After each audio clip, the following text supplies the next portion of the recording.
নমস্কার। পশ্চিমবঙ্গ সমগ্র শিক্ষা মিশন বিদ্যালয় শিক্ষা বিভাগ পশ্চিমবঙ্গ সরকারের উদ্যোগে বাংলা শিক্ষা ক্লাসরুম 2024-এ আপনাদের সবাইকে স্বাগত। আমি ডক্টর সন্দীপ রায়, সহশিক্ষক, হিন্দু স্কুল, আজকের আলোচনায় তোমাদের সঙ্গে আছি। আলোচনার বিষয়বস্তু নবম শ্রেণীর জীবনবিজ্ঞানের মানবদেহে রোগ সৃষ্টিকারী জীবাণু, pathogens and parasites causing diseases in human body। আমরা প্রথমেই দেখার চেষ্টা করি যে মানুষ ঠিক কোথায় আছে। দেখো, মানুষ প্রজাতির একজন প্রতিনিধি দাঁড়িয়ে আছেন, তাকে ঘিরে নানান ধরনের জীবাণু চারিদিকে কিলবিল করছে। We are living in the sea of microbes or pathogens। এই আণুবীক্ষণিক জীবরা আমাদের যেমন উপকার করে, তেমনি আমাদের প্রাণঘাতী নানান রোগের কারণও হতে পারে। Infectious diseases are illness brought on by pathogens like virus, bacteria, fungus or parasites that are present in our body। অর্থাৎ আমাদের দেহে ভাইরাস, ব্যাকটেরিয়া, ছত্রাক বা কোনো পরজীবী প্রবেশ করে যদি রোগ সৃষ্টি করে এবং রোগের যদি নানান উপসর্গ দেখা যায় এবং সেই রোগ যদি এক দেহ থেকে আরেক দেহে ছড়িয়ে পড়ে, তাহলে সেই ধরনের রোগকে বলা হয় ইনফেকশাস ডিজিজ বা সংক্রামক রোগ। সংক্রামক রোগ কত ধরনের হতে পারে? প্রধানত 4 ধরনের: viral infections, bacterial infections, fungal infections এবং প্যারাসিটিক ইনফেকশনস। ভাইরাস দ্বারা সংক্রামিত রোগ, ব্যাকটেরিয়া দ্বারা সংক্রামিত রোগ, ছত্রাক দ্বারা সংক্রামিত রোগ এবং আদ্যপ্রাণী বা কৃমি নামক পরজীবী দ্বারা সংক্রামিত রোগ। এবার দেখে নিই এই সমস্ত রোগের উদাহরণ কি কি।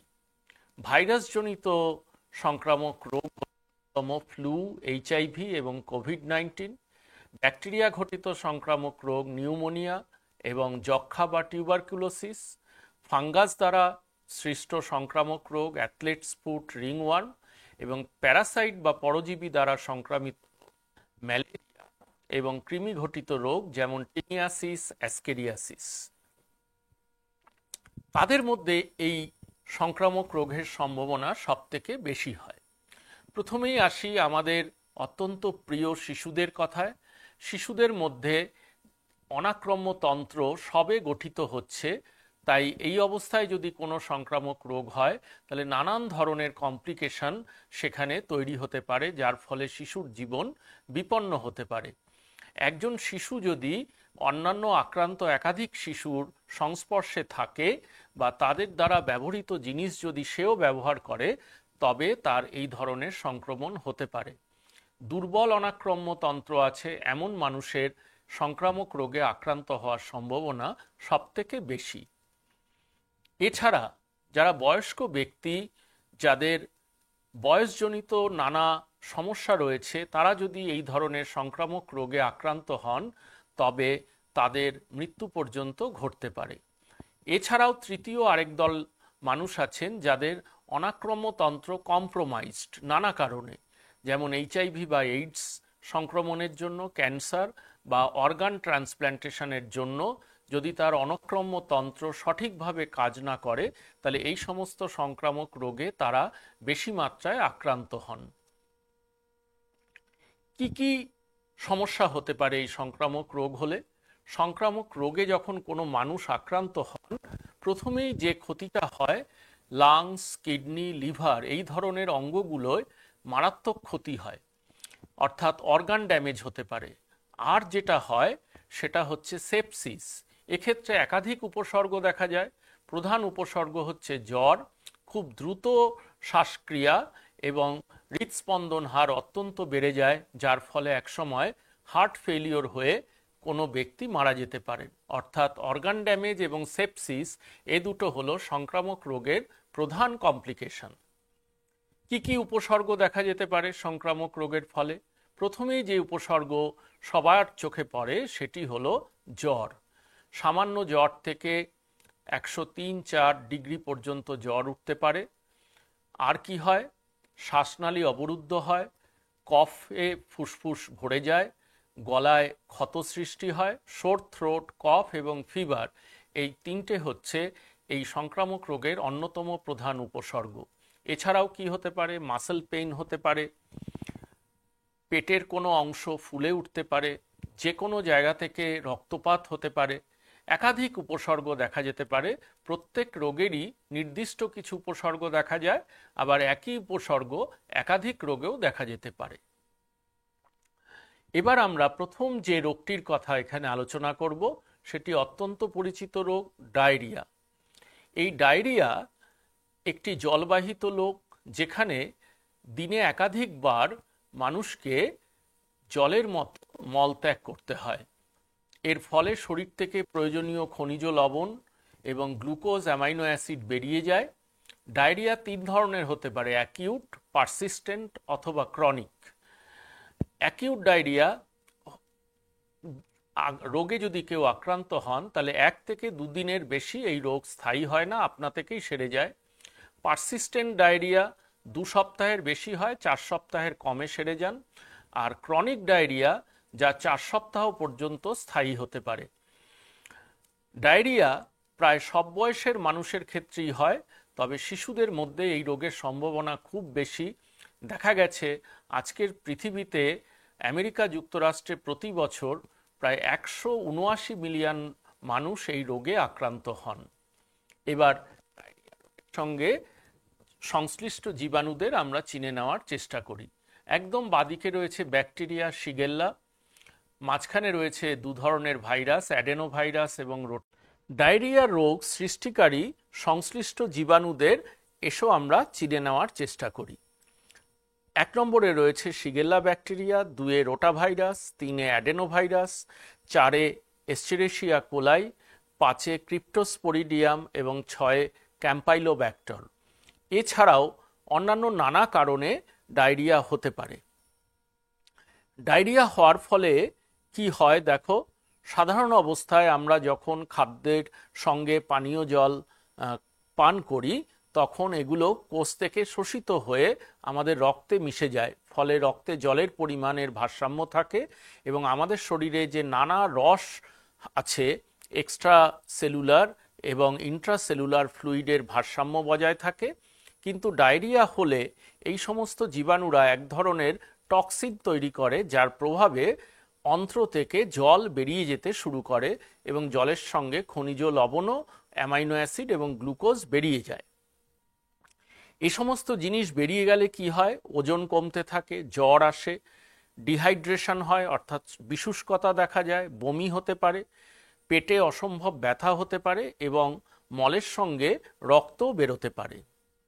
একজন বিখ্যাত ডাক্তারের কথা আমরা জানব, বাঙালি ডাক্তার দিলীপ মহলানবিশ, যিনি ডায়রিয়া রোগে আক্রান্ত মানুষদের বাঁচানোর জন্য তিনি ওআরএস এর ফর্মুলা আবিষ্কার করেছিলেন এবং 1971-এর বাংলাদেশ মুক্তিযুদ্ধে শরণার্থী শিবিরে তিনি এই ধরনের ওআরএস ব্যবহার করে প্রায় 93% ডায়রিয়ায় আক্রান্ত মৃত্যুর সম্ভাবনা কমিয়ে দিতে পেরেছিলেন। তার এই ওআরএস ব্যবহারের ফলে পৃথিবীতে আজ পর্যন্ত জীবন বাঁচানো সম্ভব হয়েছে। আমরা এরপর দ্বিতীয় একটি রোগের কথা এখানে আলোচনা করব। রোগটি ভেক্টর বাহিত, অর্থাৎ মশা, মাছি এই ধরনের প্রাণী কি করে, খাদ্য, পানীয় বা কোনো আক্রান্ত ব্যক্তির রক্ত পান করে কোনো সুস্থ ব্যক্তির দেহে যখন মশা কামড়ায় কিংবা কোনো সুস্থ ব্যক্তি যখন সংক্রামিত খাদ্য বা পানীয় গ্রহণ করেন, তখন জীবাণু ওই সংক্রামিত খাদ্য, পানীয় বা রক্তের মাধ্যমে সুস্থ ব্যক্তির দেহে প্রবেশ করলে নানান ধরনের সংক্রামক রোগ সৃষ্টি হয়। এরকম একটি রোগ হলো ম্যালেরিয়া। তোমরা দেখতে পাচ্ছ একটি মশার ছবি, এটি স্ত্রী অ্যানোফিলিস মশা। এটি যদি কোনো আক্রান্ত ব্যক্তিকে কামড়ায় তখন তার দেহ থেকে ম্যালেরিয়া রোগের জীবাণু মশকির দেহে প্রবেশ করে। ওই মশকি যখন আবার কোনো সুস্থ ব্যক্তিকে কামড়ান তখন চামড়ার নিচে থাকা রক্তবাহে ম্যালেরিয়া রোগের জীবাণু মিশে যায় এবং কিছুদিন পর আস্তে আস্তে ওই সুস্থ ব্যক্তির দেহে ম্যালেরিয়া রোগের জীবাণুর প্রভাব বাড়তে থাকে এবং ম্যালেরিয়া রোগের নানা উপসর্গ প্রকাশ পায়। এবার ওই জীবাণুটির জীবনচক্র দেখো, এখানে দেখানো হয়েছে। মশার শরীরে প্রবেশের পর ওই জীবাণুর নানা পরিবর্তন ঘটতে ঘটতে সে মশকির খাদ্যনালী থেকে লালাগ্রন্থিতে এসে পৌঁছয়।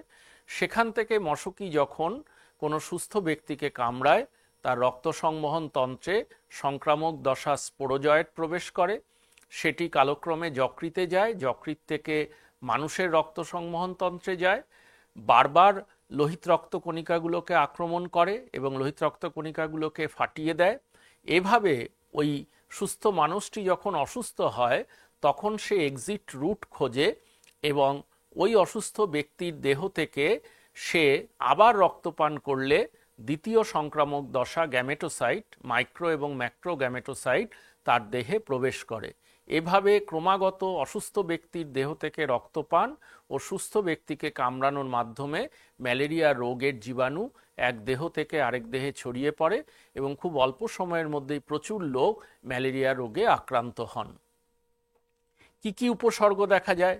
ম্যালেরিয়া রোগে আক্রান্ত হলে প্রথমেই যেটা হয়, তার কাঁপুনি দিয়ে জ্বর আসে, তারপর একসময় ঘাম দিয়ে জ্বর সেরে যায়। সঙ্গে সঙ্গে ওই ব্যক্তিটি প্রচণ্ড ক্লান্ত অনুভব করেন, তার শ্বাস প্রশ্বাসে অসুবিধা হয়, তার বমির অভ্যাস দেখা যায়, বাওয়েল মুভমেন্ট তার বেড়ে যায়, কফ হয়, পেটে ব্যথা হয়। এছাড়াও তার কি হয়, ইউরিনে ব্লাড আসতে থাকে, রক্ত আসতে থাকে, ডার্ক কালার্ড ইউরিন তার বেরোতে থাকে, মাথায় অসম্ভব যন্ত্রণা হয় এবং চোখের এবং চামড়ার বর্ণ হলুদ হতে থাকে।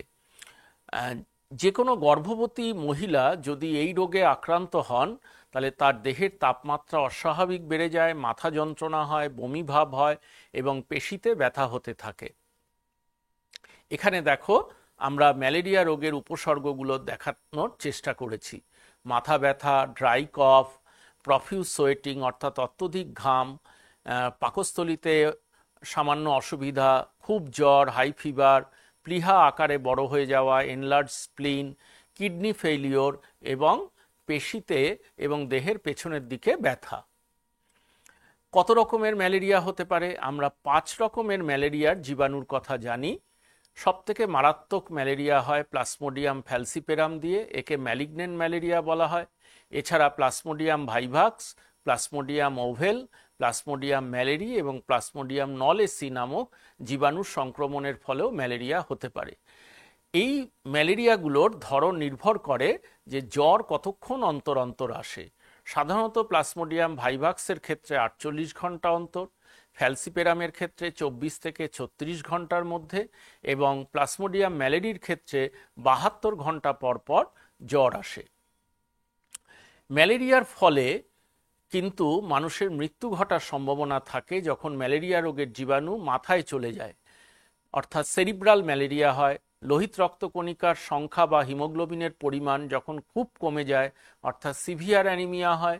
রক্তে সুগারের মাত্রা যদি খুব কমে যায়, ফুসফুসে যদি ইডেমা বা স্ফীতি হয় এবং হঠাৎ করে যদি কিডনির ফাংশন নষ্ট হয়ে যায়, অর্থাৎ অ্যাকিউট রেনাল ফেইলিওর হলে যে কোনো ব্যক্তি কিন্তু ম্যালেরিয়া রোগে আক্রান্ত হলে মৃত্যুর মুখোমুখি হতে পারেন। গর্ভবতী মহিলারা যদি ম্যালেরিয়া রোগে আক্রান্ত হন তাহলে তিনি যে সন্তান প্রসব করেন তার ওজন স্বাভাবিকের তুলনায় অনেক কম হতে পারে, অর্থাৎ লো বার্থ ওয়েট বেবি তিনি প্রসব করতে পারেন এবং মিসক্যারেজ হতে পারে। এছাড়া ওই সন্তান ম্যালেরিয়া নিয়ে জন্মগ্রহণ করতে পারেন কিংবা গর্ভবতী মার মারাত্মক ধরনের অ্যানিমিয়া হতে পারে।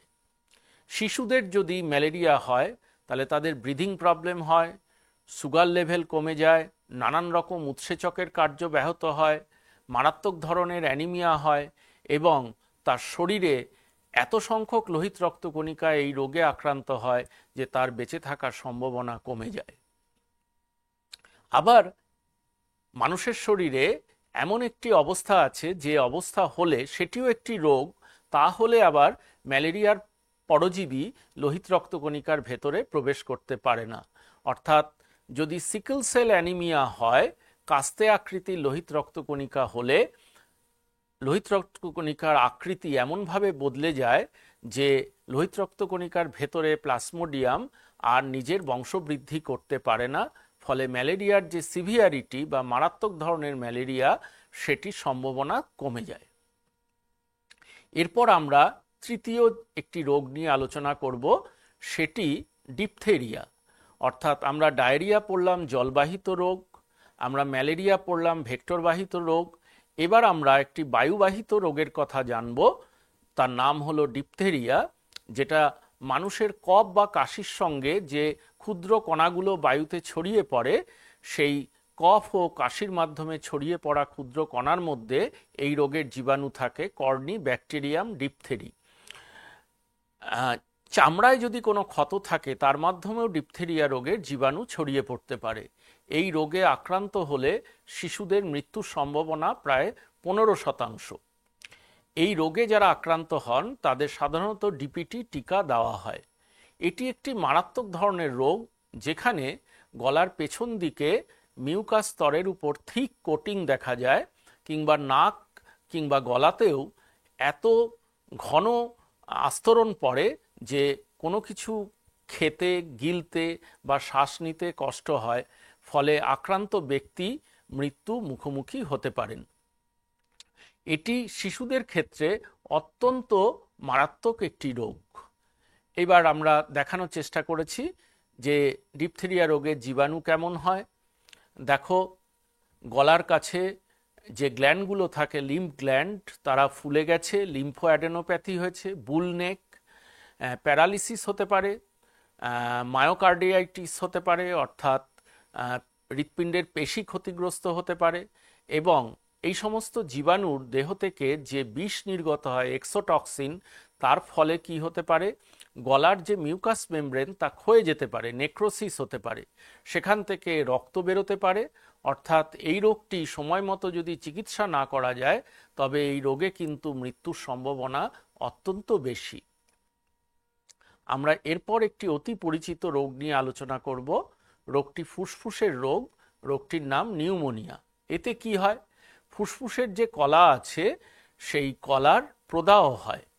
প্রদাহ হলে কি হয়, সেখানে প্রচুর পরিমাণে জল জমতে থাকে, সেই জলটা হলুদ বর্ণের জল, সেরাস ফ্লুইড, তার সঙ্গে মিউকাস এবং ইনফ্ল্যামেটরি কোষগুলো একসঙ্গে জমে এমন একটি অবস্থা তৈরি করে যে শ্বাস নিতেই অত্যন্ত কষ্ট হয় এবং অক্সিজেন গ্রহণ ক্ষমতা আক্রান্ত ব্যক্তির অত্যন্ত কমে যায়।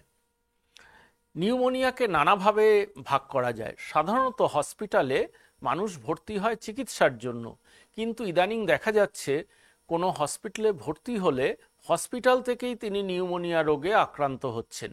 অর্থাৎ যে রোগ নিয়ে তিনি ভর্তি হয়েছিলেন তার চিকিৎসা করতে করতে তিনি নিউমোনিয়ায় আক্রান্ত হলেন। অর্থাৎ একসঙ্গে যদি অনেক মানুষ এক জায়গায় থাকে সেখান থেকে নিউমোনিয়া আসতে পারে, কমিউনিটি অ্যাকোয়ার্ড নিউমোনিয়া। হসপিটাল থেকে আসতে পারে, বা যে ভেন্টিলেটর থেকে আইসিসিউতে কোনো রুগীকে অক্সিজেন দেওয়া হচ্ছে বা কৃত্রিমভাবে বাঁচিয়ে রাখা হচ্ছে, সেই ভেন্টিলেটরের টিউব বা নল থেকেও নিউমোনিয়া রোগের জীবাণু শরীরে প্রবেশ করতে পারে।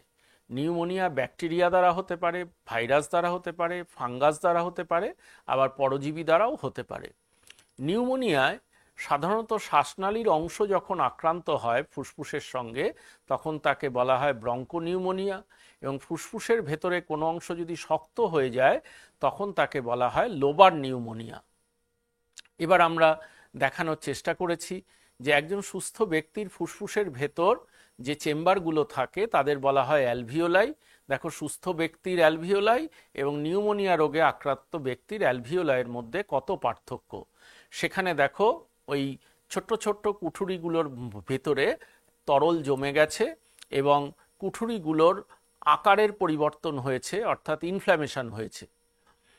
এখানে দেখো, এয়ার স্পেস যদি নিউমোনিয়া রোগে আক্রান্ত হয় তাতে তরলে ভরে গেছে, সেখানে ইনফ্ল্যামেশন দেখা যাচ্ছে। দেখো কোষগুলোর কি ধরনের পরিবর্তন হচ্ছে, অর্থাৎ একসঙ্গে তরল জমছে, আরেক দিকে ইনফ্ল্যামেশন হচ্ছে।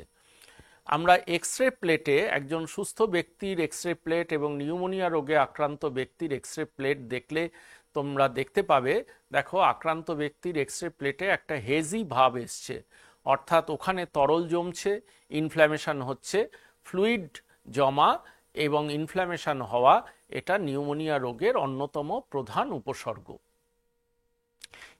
কি হয়? প্রচুর পরিমাণে ক্রপ বেরোতে থাকে, বাদামি বর্ণের, সবুজ বর্ণের, তার সঙ্গে অল্প অল্প রক্ত বেরোয়, জ্বর আসে, ক্লান্তি, দুর্বলতা, পেশি ক্ষয়ে যায়, খিদের ইচ্ছে থাকে না, বমি ভাব আসে, মাথায় অসম্ভব যন্ত্রণা হয়, ডায়রিয়া হতে পারে, এবং কি হয়, গলায় ঘড়ঘড় শব্দ হয়, এবং ব্রিদিং রেট অর্থাৎ শ্বাস প্রশ্বাসের হার অসম্ভব বেড়ে যেতে পারে।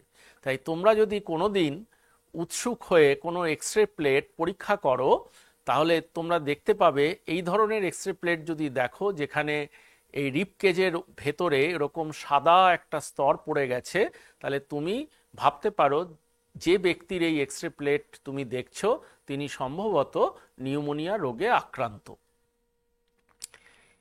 আমরা এরপর আরেকটি রোগের কথা আলোচনা করব। এটি একটি মারাত্মক ধরনের সংক্রামক রোগ, যার জীবাণু হচ্ছে ক্লস্ট্রিডিয়াম টিটানি এবং রোগটি হলো টিটেনাস। এই রোগে কি হয়? গ্রিক ওয়ার্ড টিটানস অ্যান্টিনিন এর অর্থ হলো শক্ত হয়ে যাওয়া এবং প্রসারিত হওয়া, রিজিড অ্যান্ড স্ট্রেসড। তার ফলে কি হয়? এই রোগে আক্রান্ত ব্যক্তির পেশি মারাত্মকভাবে আক্রান্ত হয়। যে জীবাণুটি এই রোগ সৃষ্টি করে তার নাম ক্লস্ট্রিডিয়াম টিটানি। তাদের দেহ থেকে এক ধরনের বিষ নির্গত হয়, তাকে বলা হয় টিটানোস্প্যাজমিন। এটি মানুষের শরীরে প্রতি কেজি দেহ ওজনে যদি 2.5 ন্যানোগ্রাম প্রবেশ করে, তবে এর ফলে মারাত্মক ধরনের প্রভাব পড়তে পারে, অর্থাৎ ব্যক্তি মারা যেতে পারেন। এই রোগটিকে লকজ বলা হয়, অর্থাৎ আমাদের চোয়ালের যে পেশি তা আটকে গিয়ে আমরা আর মুখ খুলতে পারি না। এছাড়া আরও কি দেখা যায়? সারা দেহ জুড়েই স্প্যাজম দেখা যায়, অর্থাৎ খিঁচুনি, যেটা চোয়াল ছড়িয়ে পড়তে পারে। এই ধরনের স্প্যাজম বা খিঁচুনি কয়েক মিনিট স্থায়ী হয়, আবার কয়েক ঘন্টা থেকে কয়েক সপ্তাহ পর্যন্ত স্থায়ী হতে পারে। কিভাবে এই রোগের জীবাণু আমাদের দেহে প্রবেশ করে?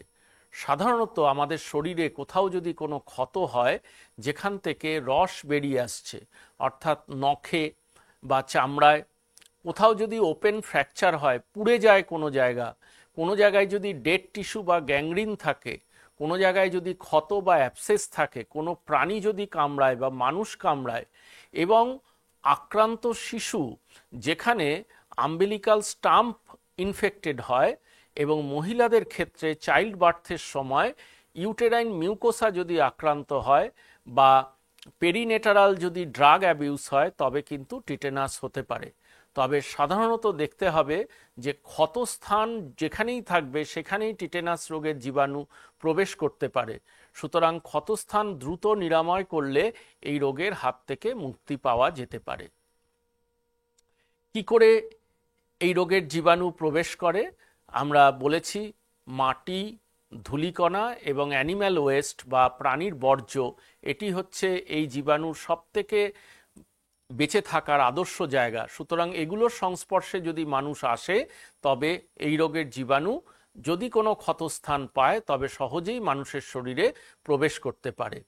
তাহলে টিটেনাস রোগের সংক্রমণের প্রধান উপায় হলো পরিবেশের সঙ্গে সংযোগ, অর্থাৎ আমরা যদি আমাদের দেহকে পরিষ্কার না রাখি, ক্ষতস্থান যদি নিরাময় না করি, তবে কিন্তু এই রোগের জীবাণু আমাদের শরীরে ঢুকে মারাত্মক ধরনের প্রভাব সৃষ্টি করতে পারে। এবার দেখো, প্রবেশের ফলে একজন ব্যক্তির কি ধরনের পরিবর্তন হয়েছে। তা এই অবস্থাকে বলা হয় ধনুকের ছিলার মতো দেহ বেঁকে যায়, তাই এই রোগকে ধনুষ্টঙ্কার বলে। দেখো, একটি ক্ষতস্থানে পেরেক এর অংশ ঢুকে যাওয়ার ফলে দেখো অপরচুনিস্টিক জীবাণু সেখানে প্রবেশ করেছে, খুব অল্প সময়ের মধ্যে বংশবৃদ্ধি করে প্রচুর সংখ্যায় নিজেদের বাড়িয়ে নিয়েছে, বিষাক্ত পদার্থ নির্গমন করতে শুরু করেছে, যা স্নায়ুতন্ত্রকে আক্রমণ করেছে।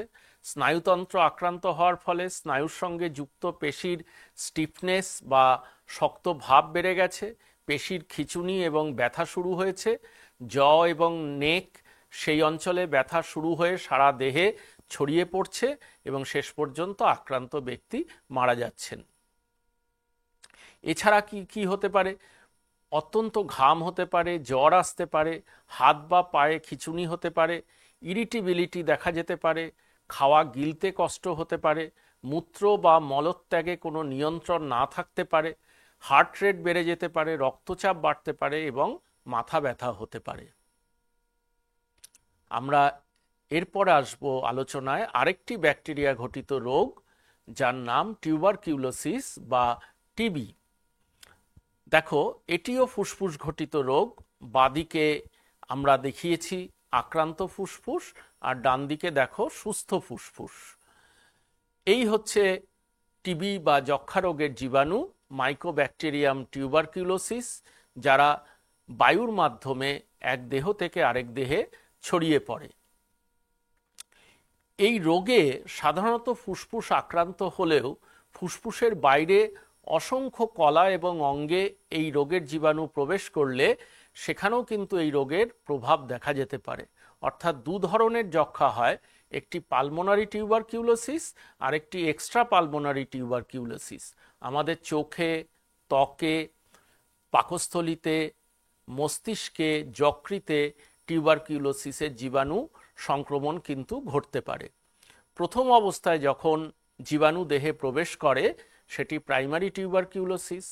আস্তে আস্তে যখন সংক্রমণের মাত্রা বাড়তে থাকে, কলার ক্ষতি বেশি হতে থাকে, সেটি প্রোগ্রেসিভ প্রাইমারি টিউবারকিউলোসিস।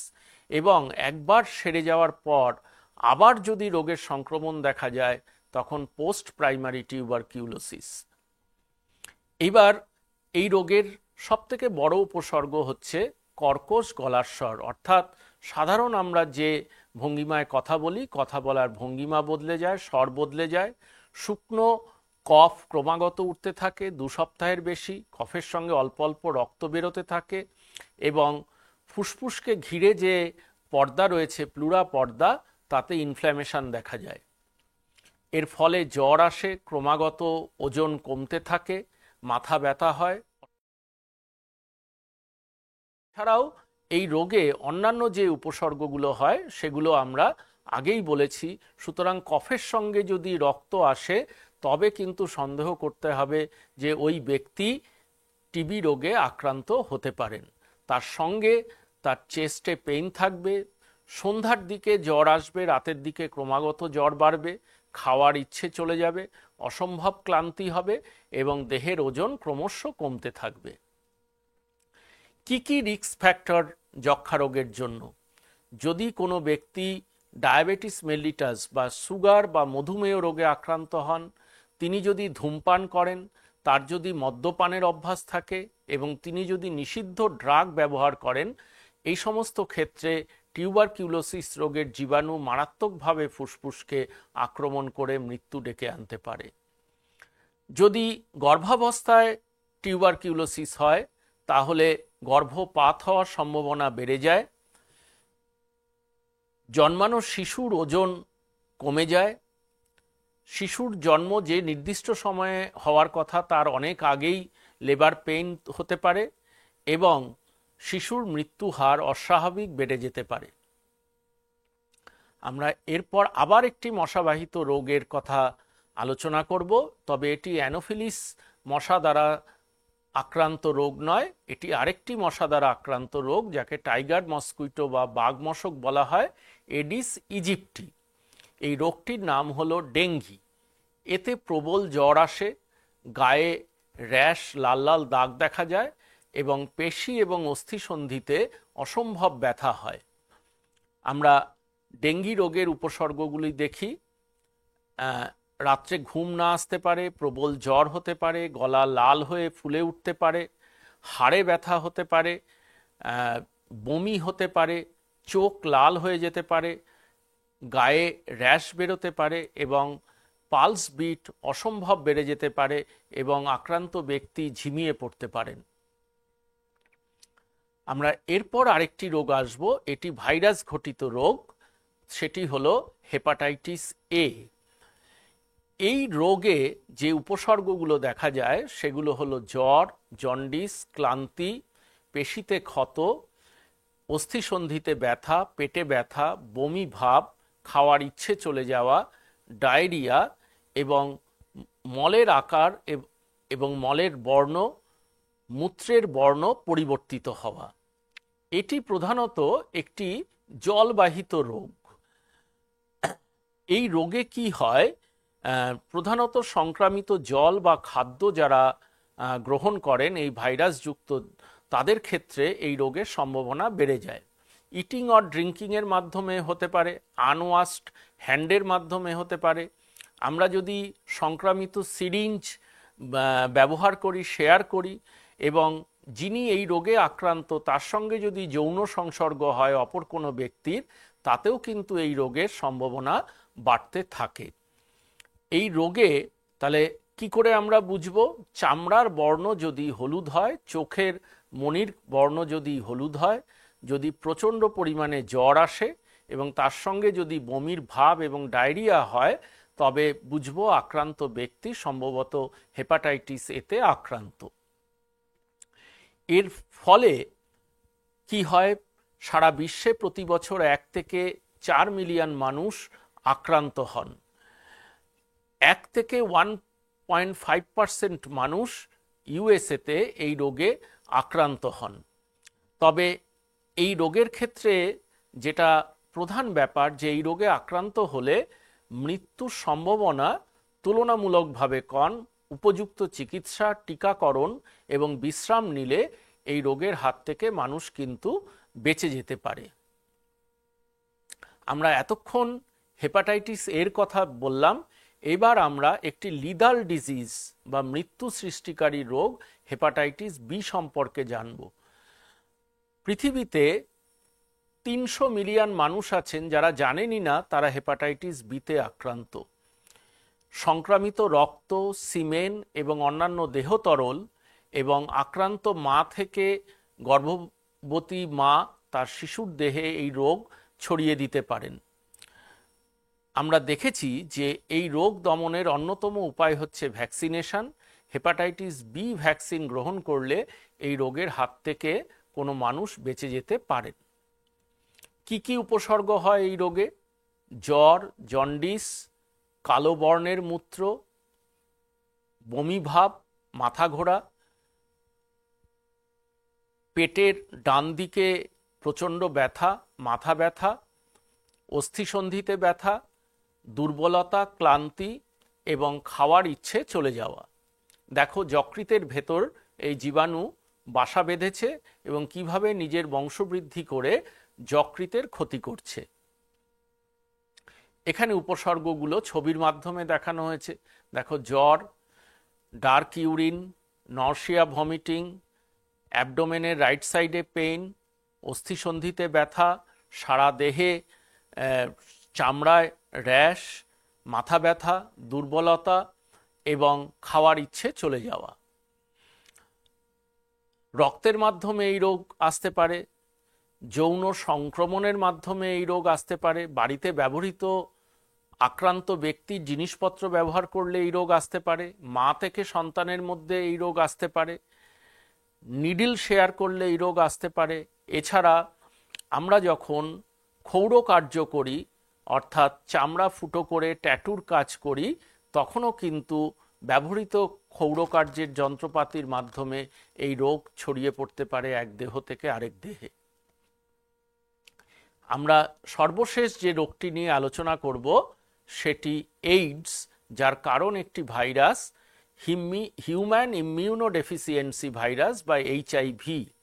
এই রোগে কি হয়, আমাদের শরীরে এক ধরনের কোষ থাকে যেটি অনাক্রম্য তন্ত্রের প্রধান প্রহরী, তাকে বলে T4 লিম্ফোসাইট। সাধারণত আমাদের রক্তে 700 থেকে 800টি এই ধরনের কোষ থাকে, কিন্তু এই জীবাণুরা কি করে, এদের সংখ্যা 400-র নিচে কমিয়ে দেয়।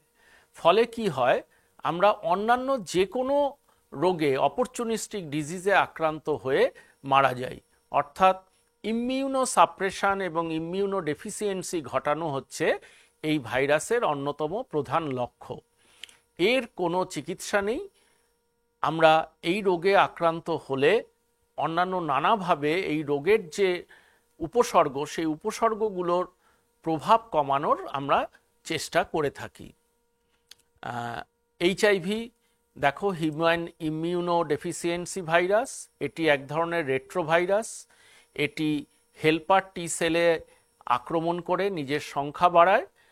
এর ফলে যে রোগ হয় অ্যাকোয়ার্ড ইমিউনো ডেফিসিয়েন্সি সিনড্রোম বা এইডস, এতে দেহের ওজন ক্রমাগত কমতে থাকে, মাসাধিক কাল ধরে ডায়রিয়া হয়, মাসাধিক কাল ধরে কাশি হয়, আক্রান্ত ব্যক্তি অত্যন্ত ক্লান্ত হয়ে পড়েন, তিনি যে কোনো রোগে আক্রান্ত হলে সেই রোগের বিরুদ্ধে তিনি যুদ্ধ করতে পারেন না, ফলে দুর্বল অনাক্রম্য তন্ত্র নিয়ে আক্রান্ত ব্যক্তি ক্রমশ মৃত্যুর দিকে ঢলে পড়েন।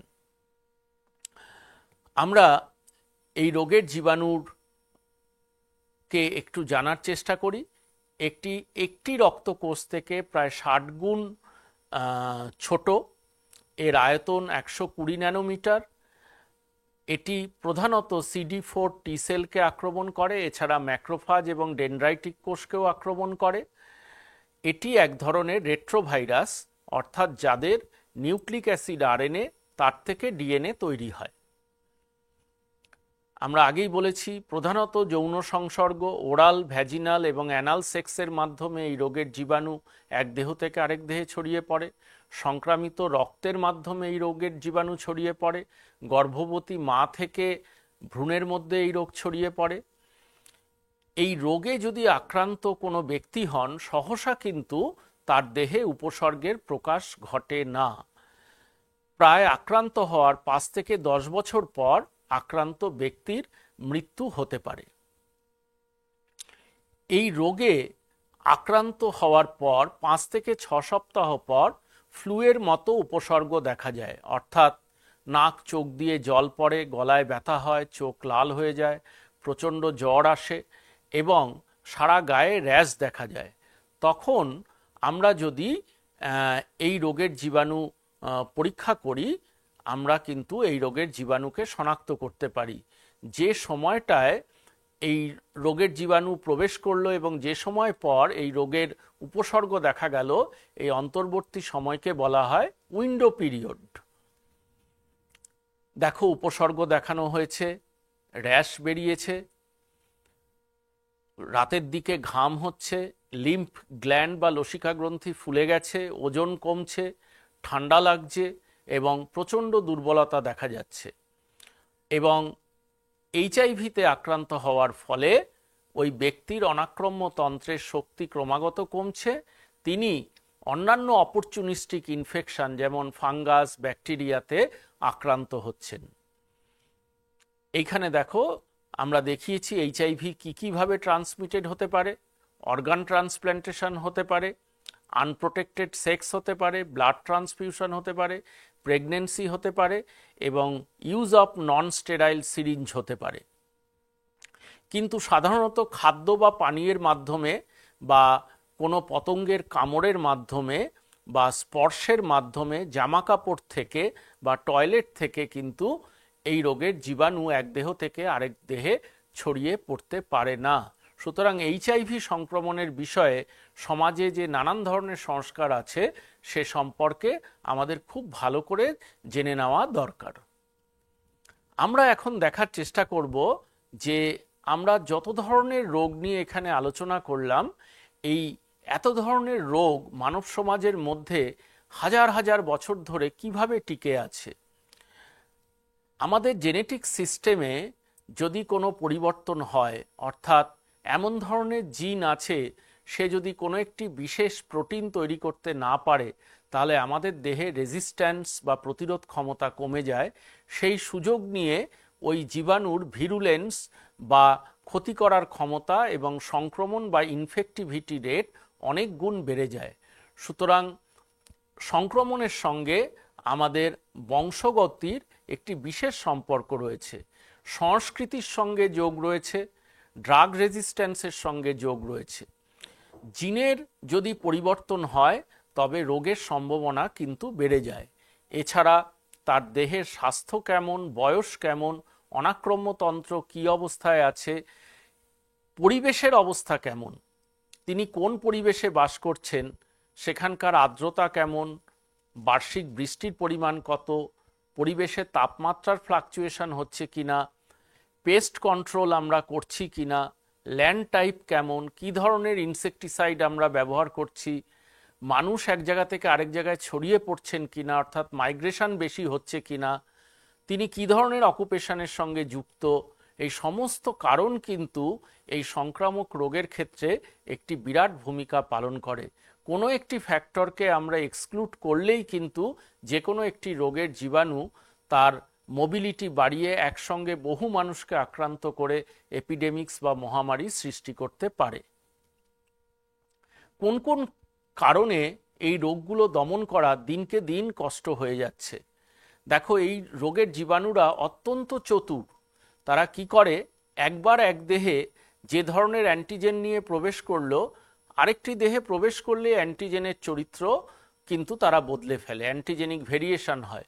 ফলে যে ওষুধ দিয়ে এই রোগের জীবাণুকে আগেরবার মারা গিয়েছিল, পরের বার কিন্তু তাকে মারতে যথেষ্ট বেগ পেতে হয়।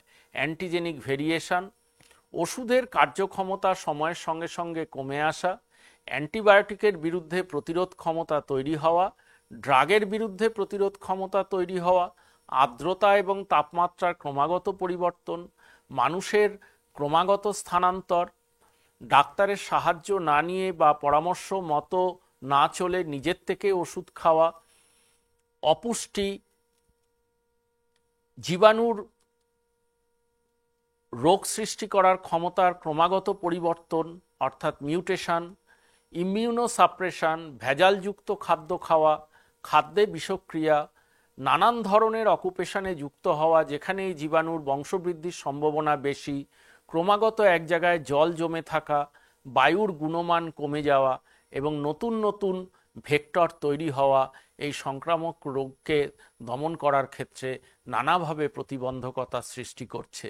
একটি সংক্রামক রোগ মানেই একটি জীবন শেষ হয়ে যাওয়ার যে কোনো সময় সম্ভাবনা। সুতরাং সংক্রামক রোগ চেনা, তার উপসর্গ ভালো করে বিচার করা এবং রোগ সম্পর্কে নিঃসন্দেহ হয়ে ডাক্তারের উপযুক্ত পরামর্শ গ্রহণ করে দ্রুত রোগের উপসর্গ কমিয়ে ফেলা এর থেকে পরিত্রাণের একমাত্র উপায়। নমস্কার।